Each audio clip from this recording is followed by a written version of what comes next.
Really? All right, Pete, you mentioned the word geek a few minutes ago, and you talked about the it's not a bad thing, it's just there's not enough of us. That's exactly. the key thing. So. And then you talked about evolving your platform 8 times over the Yeah. last 18 years. Can you maybe take us back to day one, and what was the system built on, and then how have you evolved it to where you are today on Python? Well, really, when we started, we had really one box, one HP, running HPUX, and wrote all that in one box. We made the first test call through one box. Now, in the case, we were driving big iron. When I say big iron, the big old TDM switches, big Nortel switches. I had been at Nortel. I was one of the, what do you call it, one of the 3 people who architected a technology that turned those big boxes just into dumb switches. Okay. Just connect connect port to port. That's all we need to do. Don't need billing, we don't need translations, we don't need all these things historical switches need, so we control that. So we started with one box controlling that, and then over the years we got Was more. that written in C++? That was it, yeah, C++, yep, C, okay. Yep, written in C. Got it. And then as we evolved, of course, we moved from HP to Dell. A lot of that was from a support perspective, and that was really at that point moved to Linux. Mm-hmm. And we've really stayed with Linux as we've gone.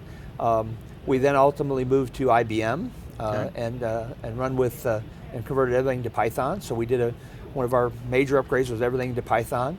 Also part of that is our database architectures. Mm-hmm. We have been in Informix from the beginning, even before IBM bought them. Yeah. But we were considered, in fact, one of our senior DBA for us is constantly wins the top awards at the annual Informix forum that IBM has every year. He wins every year. I mean, he's like one of the top. I don't know if I forget now if they call him the Yoda or what, but he knows it inside out. But we're storing today. If you look at the record size of our database, we're storing well over 1 billion records. So we have 1 billion records. So think of that as we look like a bank to IBM from Informix.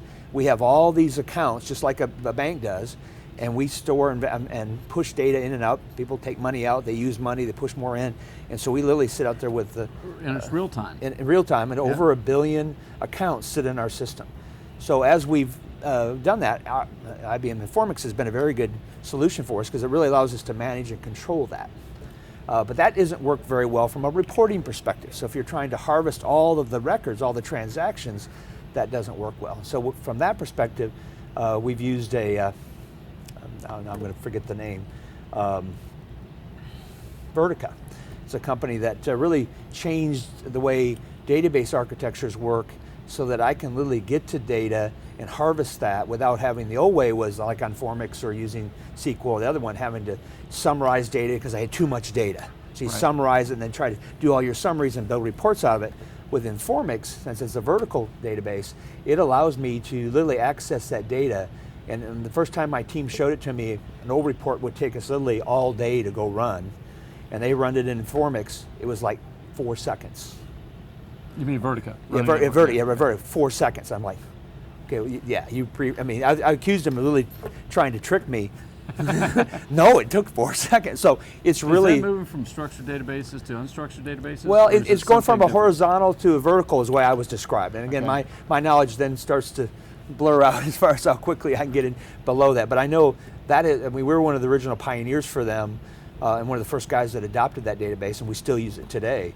And it's part of our engine of really doing our analytics and understanding where the profitability and what the consumers are doing. Mm-hmm. That's key to that. And if you don't have that, then you're back to waiting for days or trying to summarize data to get to it. So it's really that solving that big data issue, but they weren't calling it big data back when we were trying to solve the problems. So you don't have an application, or do you have an application you're going to demo in just a minute? I have an application, yeah. Okay. Now what's the application written in? Is that also in Python, or I'm just trying to get a feel for the code and the developer team that you have to be able to launch these products? I haven't kept up with that with my team. Yep. One of the things that we've done is on this application a little bit different, because we believe the world is not going towards where everything is in the App Store for Apple, and you have your company, you have your solution for your subscriber, and it's all your services on that app. We call that the Swiss Army knife approach. And so a lot of companies, a lot of competitors are using Swiss Army knives, and as a geek, okay, what blade do I need? That's great, but for the average mass consumer out there, the average 30-year-old woman who calls Mexico every day to call her mom, who has a smartphone, that's not, the issue there, she just wants to make a call. So don't put everybody through that, here's my 15 or 20 or 100 things you can buy from me, you figure it out. That's not where the world's going. Right. And so this issue is really making this simple so they can just make their calls. Got it. And so we've done a little bit different approach on that. And by doing that, we've actually put out in HTML as a web app. So it looks like an app to the subscriber, and they manage that all out there and as a web app. And when they want to make a call, it literally leads them through. They download the app to make a call. And then we have another